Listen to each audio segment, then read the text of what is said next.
Hay dioses que dan consuelo y bendiciones, dioses que ordenan el mundo, reparten premios y castigos, que te dicen que si te portas bien todo irá bien. Dioses, digámoslo así, que funcionan como una especie de póliza de seguros espiritual. Y en un grupo aparte está Kali, una diosa que no consuela ni ordena nada.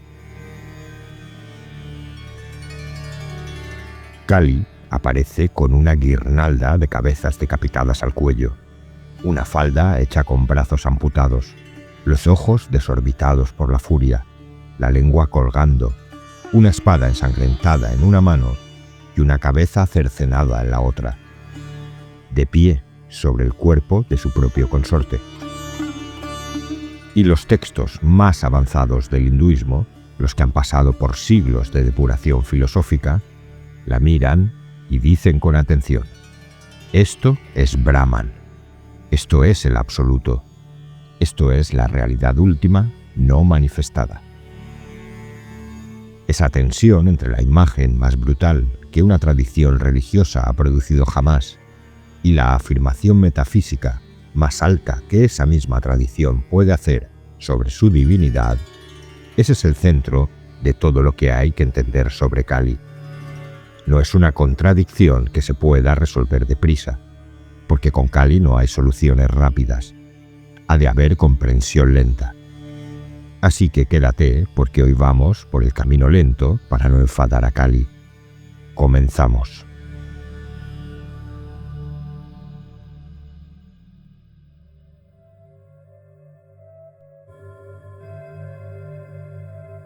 Para entender a Kali hay que retroceder antes de los textos, antes del Veda, antes de que los brahmanes organizaran el panteón en categorías definidas. Wendy Doniger, una de las estudiosas más influyentes del hinduismo del siglo XX, rastreó los orígenes de Kali hasta las culturas aldeanas y tribales del subcontinente indio, tradiciones prevédicas que adoraban formas femeninas del poder sagrado mucho antes de que nadie intentara clasificarlas en sánscrito. La palabra Kali tiene dos etimologías que se entrelazan sin resolverse del todo. Deriva de Kala, tiempo, y de Kala, negro, oscuro. Son dos palabras distintas en sánscrito, pero la tradición las fundió, y Kali absorbió ambas. Es la que gobierna el tiempo y es la que es negra, oscura. Kali mata, es la madre oscura. Pero no es una oscuridad cualquiera, sino la que precede y sucede a toda luz, la que no puede ser iluminada porque contiene en sí misma el principio de toda iluminación posible, tiempo y oscuridad, lo que todo lo devora y lo que todo lo contiene. Su primera aparición textual, como nombre propio, está en el Kataka Griya Sutra, pero donde Kali irrumpe de verdad es en el Devi Mahatmya del siglo VI. Aparece porque la diosa Durga se enfurece tanto en combate contra el demonio Raktabilla que su rostro se oscurece, y de ese oscurecimiento emerge una figura completamente nueva, demacrada, ojos hundidos, vestida con piel de tigre y una guirnalda de cabezas, y actúa de inmediato y sin vacilación. Con el demonio Raktabilla había un problema para vencerlo. Cada gota de su sangre que caía al suelo generaba un clon de sí mismo. Cuanto más lo verían los dioses, más se multiplicaba. Es una metáfora genial. El mal que crece precisamente cuando la atacas con las armas y las herramientas convencionales. Pero Kali resuelve eso del único modo que podía resolverse. Absorbe la sangre del demonio antes de que toque el suelo y devora a cada uno de sus clones. Es una solución que requiere a alguien con presencia absoluta en el horror y la violencia. Esa violencia tiene una función: cortar la raíz, no los síntomas. Y eso, como todos sabemos y sentimos, incomoda. Nosotros queremos que lo divino sea amable, queremos que lo sagrado sea luminoso y además, si puede ser, que huela a rosas. Pero esto que viene creo que a la mente occidental le cuesta más digerir, porque invierte completamente lo que damos por sentado sobre lo masculino y lo femenino. Aguanta un momento porque merece atención. Kali es definida en los textos como la Shakti de Shiva, la energía, el poder, la potencia del dios masculino. Leído rápido, parece que la subordina. Ella es la energía de él. Pero el pensamiento tántrico dice exactamente lo contrario.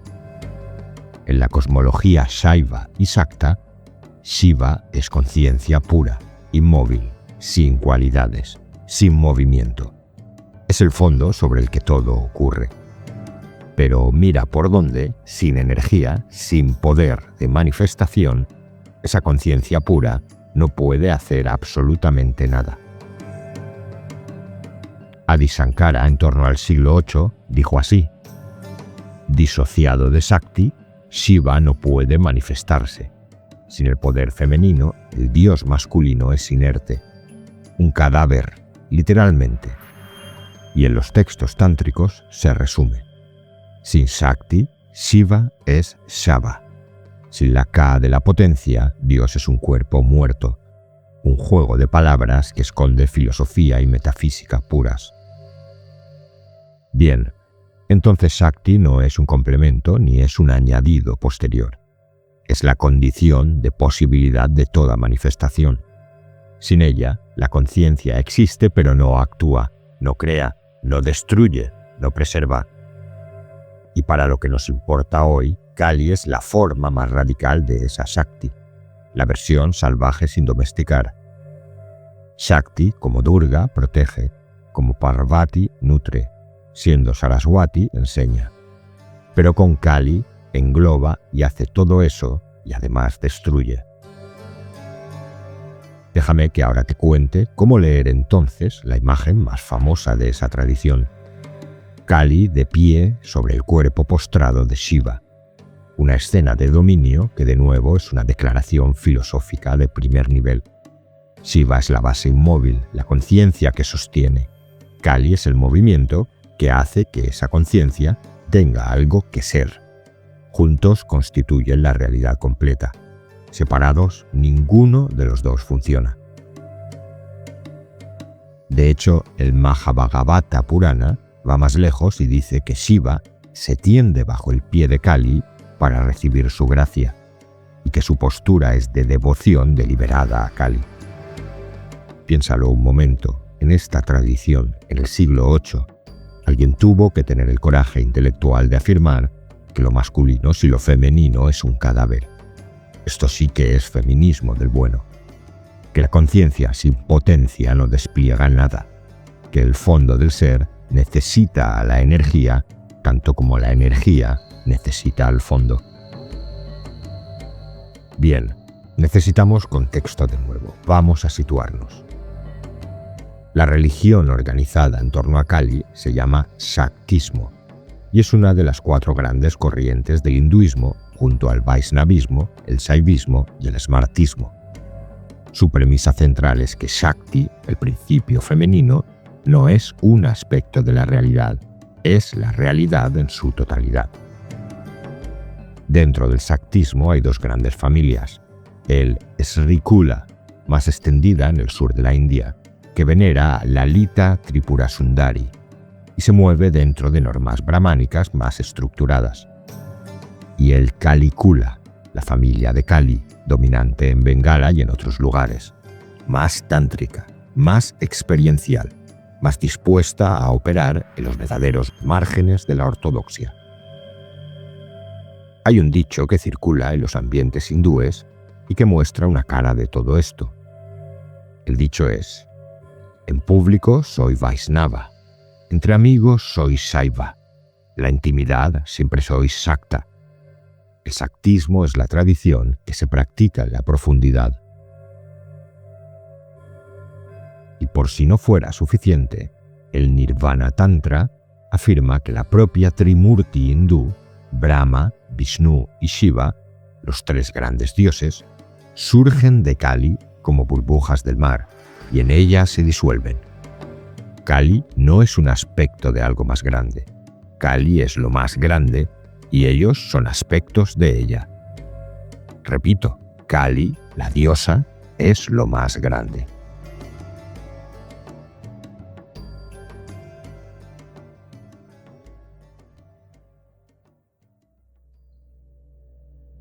Hablemos de lo que vemos cuando estamos frente a una imagen de Kali, porque cada elemento de esa iconografía que parece diseñada para horrorizar lleva un contenido filosófico que los textos se han esforzado por explicar.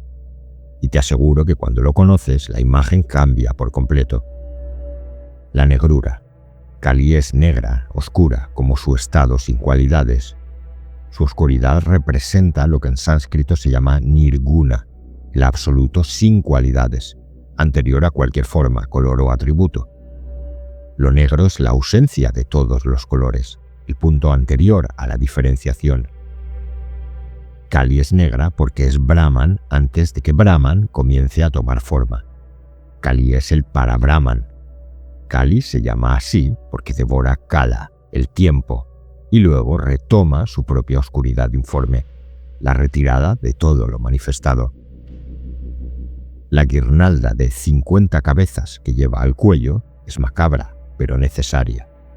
Cada cabeza representa una letra del alfabeto sánscrito y en conjunto simbolizan el Varnamala, la guirnalda de letras a través de las cuales se articula todo el lenguaje y por extensión toda la realidad nombrable. Kali es la madre de todos los mantras, el principio del que emerge el sonido primordial antes de que se divida en fonemas distinguibles. La falda de brazos cortado representa el karma de sus devotos, asumido y disuelto por la diosa. La espada, el conocimiento que corta la ilusión. La cabeza cercenada, el ego vencido.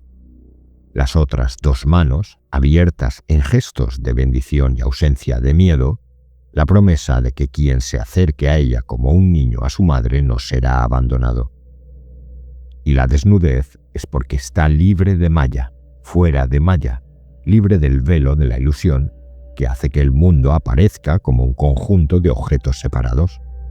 No hay nada que deba ser ocultado de la realidad. Y trascender maya no significa odiar el mundo o negarlo, significa reconocerlo como expresión de la consciencia, sin quedar atrapado por su apariencia de separación. Así que fíjate lo que los textos están diciendo si juntas todo esto. La imagen más aterradora del panteón hindú es al mismo tiempo la representación más desnuda de la realidad tal como es, sin la comodidad de un dios que se ajuste a lo que tú quieres que sea. Ramakrishna Paramahansa, el místico bengalí del siglo XIX, del que espero que hayas visto el vídeo interesante de hace un par de semanas, te dejo el enlace al final de este. Bien, como decía, Ramakrishna, muy unido a Kali, dijo: Kali no es otro que Brahman. Lo que se llama Brahman es en realidad Kali. Ella es la energía primordial. Cuando la energía permanece inactiva, la llamo Brahman. Cuando crea, preserva o destruye, la llamo Shakti o Kali. Esa frase es probablemente la síntesis más precisa del punto donde convergen Shaktismo y Vedanta. La diferencia entre Brahman y Kali no es una diferencia de naturaleza, es una diferencia de estado. El mismo principio absoluto, cuando está en reposo, recibe el nombre de Brahman. Cuando actúa, recibe el nombre de Kali. La diosa no es un ser particular dentro de la realidad, es la realidad en su modo activo. Nosotros, que venimos de tradiciones donde lo divino tiene que ser bueno por definición, tenemos que soltar algo, porque estos textos dicen con toda la tranquilidad del mundo que a Kali no se le aplican los conceptos de bien y mal, porque bien y mal son categorías que solo tienen sentido dentro de la existencia manifestada, dentro del mundo donde hay seres que sufren y gozan. Kali es anterior y posterior a todo eso. Existirá cuando el universo llegue a su fin y cuando el próximo universo todavía no haya comenzado. En ese estado no hay bien ni hay mal. Pero quédate un poco más, porque ahora te presentaré a alguien que lo vivió en carne propia, que de eso va el Shaktismo, vivir y sentir. Ramprasad Sen nació en Bengala entre 1718 y 1723. No lo recordamos por su filosofía académica. Lo recordamos porque escribió canciones a Kali que 300 años después siguen cantándose en los templos Shakta de Bengala. Y lo que hizo Ramprasad fue algo que en cualquier otra tradición devocional habría sido considerado blasfemia. Le habló a Kali como un hijo habla a una madre que lo ha decepcionado. Le reclamó, le preguntó por qué no le daba lo que le había pedido y le acusó de ser una mala madre. La historia dice de este hombre que trabajaba como contable en Calcuta. Cuando se aburría, hacía algo muy humano, escribía en los márgenes de los libros de contabilidad. El tipo tenía su atención completamente en otro lugar. Incapaz de disimularlo, escribía de modo espontáneo y vivencial. ¿Y qué escribía? Ya lo imaginas, cantos a Kali. Y como se negaba a falsificar la experiencia espiritual para que encajara con lo que se supone que debía ser la devoción, Ramprasad va escribiendo lo que encuentra y no lo que le gustaría encontrar. Lo que parece que se encontró es una diosa que no le ofrece protección, no le resuelve los problemas materiales y no le garantiza el confort. Una de sus canciones más conocidas le pregunta directamente a Kali si algún día llegará el momento en que al pronunciar su nombre los ojos le fluyan de lágrimas. Es la pregunta de alguien que todavía está esperando la gracia de la diosa.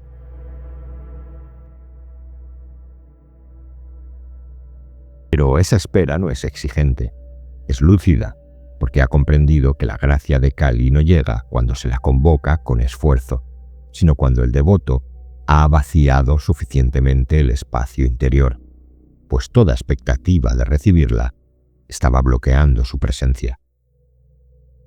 Lo que Ramprasad canta es que los deseos insatisfechos no desaparecen, se revelan como lo que son: el apego al bienestar, a la seguridad, a ser reconocido, a recibir amor en la forma en que uno lo quiere. Todo esto se hace visible en el vacío que deja la diosa al no responder. Y Ramprasad no abandona a Kali por esto, sigue cantándole. Si en el Shaktismo Kali es Brahma no manifestado, si es la realidad en su estado más fundamental, anterior a toda distinción entre bien y mal, entonces lo que los devotos de Kali están adorando no es una diosa en el sentido convencional, están adorando la realidad misma. Y la realidad, si observamos con honestidad, no parece demasiado interesada en el bienestar de nadie en particular. Los terremotos no eligen víctimas por mérito moral. Las enfermedades no respetan la virtud. Los ciclos ecológicos producen vida a través de la muerte de manera sistemática y sin excepciones. La naturaleza no es cruel, porque la crueldad implica intención. Es simplemente lo que es. A la pregunta de si la realidad tiene una postura moral hacia nosotros, la respuesta que el culto a Kali lleva siglos dando es que no la tiene, o para ser más precisos, la realidad es anterior a esa pregunta. Los textos son unánimes en eso. La indiferencia de Kali como Brahman no manifestado no es una instrucción de comportamiento para los seres que existimos dentro de la manifestación. Dentro de este mundo, según el hinduismo, el karma funciona, las consecuencias son reales, el sufrimiento importa. Pero quien ha comprendido la naturaleza de Kali no puede sostener la ilusión de que la realidad le debe algo. No puede esperar que el cosmos se organice en torno a sus preferencias. Bien, llega el momento de hablar del Tantra, que es probablemente el conjunto de prácticas espirituales más malentendido en Occidente, reducido a sexualidad ritual cuando es en su núcleo una metodología para confrontar directamente lo que la mente rechaza. Allí donde otras tradiciones buscan la purificación alejándose de lo oscuro, el tantrismo propone atravesarlo. Pero cuidado, no porque el dolor sea bueno, sino porque la aversión al dolor es una de las formas principales en que el ego y la ilusión de separación se consolidan. El Karpuradi Stotra, un texto que data aproximadamente del siglo X, describe rituales que se practican en crematorios. Sentarse rodeado de cenizas y huesos. Meditar sobre los aspectos más terribles de Kali. No encontraron mejor lugar donde la realidad de la impermanencia es más difícil de negar. Y al mismo tiempo, ese texto describe una forma apacible de Kali, joven, sonriente, con manos abiertas en gestos de bendición, y dice que es la misma Kali, la misma, vista desde el otro lado del miedo. Es la misma Kali transformada una vez que el practicante ha dejado de huir de ella. El punto está en la disposición del que mira. Ya no es Kali la que es terrible, es tu miedo el que la hace terrible. Cuando el miedo se disuelve, lo que aparece es bendición, la misma diosa con distinta observación. El budismo tántrico absorbió esta misma estructura y hay quien llegó a afirmar que el budismo tántrico podría llamarse propiamente budismo Shakta. La práctica del Chod, fundada por Machig Labdrön en el Tíbet, tiene exactamente la misma base ritual. Allí el practicante se ofrece a sí mismo como alimento para demonios y espíritus para disolver la ilusión de que hay un yo que pueda ser dañado.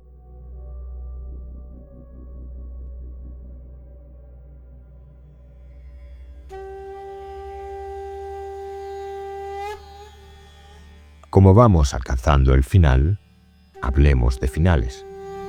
El Skanda Purana describe el momento en que Kali, como Mahakali, destruye el universo durante la disolución cósmica, el Pralaya. No hay luz, no hay seres, no hay bien ni mal, no hay karma ni consecuencias, no hay tiempo ni espacio. Solo Kali existiendo como Brahman no manifestado, Brahman Nirguna, intervalo entre un universo que se ha apagado y el siguiente que todavía no ha empezado. Y cuando el ciclo comienza de nuevo, cuando los primeros seres emergen y con ellos el sufrimiento y la alegría y la distinción entre lo correcto y lo incorrecto, Kali sigue siendo lo que era, el fondo que los sostiene a todos y que los precederá a todos. Nuestro contable escritor de cantos a Kali, Ram Prasad, no necesitaba que Kali le diera lo que pedía para seguir cantándole. Había encontrado algo en esa relación con la diosa que no cumplía sus expectativas, pero que era, paradójicamente, más real que cualquier cosa que hubiera recibido si Kali hubiera cumplido sus peticiones. Que la realidad, que no negocia contigo, es la misma que te sostiene. Que la madre que no te protege del sufrimiento es la misma de la que emergiste y a la que regresarás. Que la oscuridad que contiene todo no es una amenaza, es lo que hay. Si este vídeo te ha aportado algo, puedes apoyar el canal uniéndote como miembro por el precio de un café al mes y compartiendo el vídeo con quien creas que le pueda servir. Y recuerda que también tienes mi segundo canal, Audiolibros Saber y Sentido, con obras completas de filosofía y espiritualidad. El enlace está en la descripción y aquí en pantalla. Gracias por estar ahí y por formar parte de la comunidad de Saber y Sentido.